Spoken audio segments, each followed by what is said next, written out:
नमस्कार प्रेक्षकांनो, तुमचं स्वागत आहे आपल्या चॅनलमध्ये. देशमुखांच्या घरी सगळे मस्त धुलीवंदन सेलिब्रेट करत असतात, तर सगळेच खूपच आनंदात असतात. नंदिनी काव्या मस्त प्लॅन करतात, तर कलर खेळताना काव्या आणि वसुहत्या दोघीही भांग पितात आणि दोघींनाही भांग चांगलीच चढते.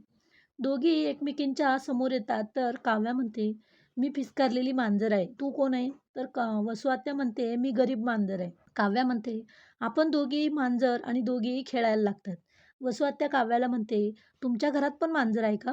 काव्या म्हणते, "हो, ती मांजर ना खूप कारस्थान करते." मग वसुहत्या म्हणते, "आमच्या घरात पण मांजर आहे. त्या मांजरीचा आणि तिच्या बँडचा आम्ही 16 डिसेंबरला असा बँड वाजवला ना." काव्या नशेत असते, तरी 16 डिसेंबरचं नाव ऐकून ती चांगली शॉक होते. मग काव्या म्हणते, "बँड वाजवला म्हणजे काय केलं तुम्ही?" तर वसुहत्या तिला भांगेच्या नशेत सगळं सत्य सांगते. पण आता काव्याला सगळं समजलं असेल का? किंवा त्यांचं बोलणं दुसरं कोणी ऐकलं असेल का? आता वसुहत्या आणि रम्याचं सत्य घरच्यांसमोर येणार हे नक्की. तर असेच व्हिडिओ बघण्यासाठी प्लीज आपल्या व्हिडिओला लाईक करा आणि चॅनलला सबस्क्राईब करा.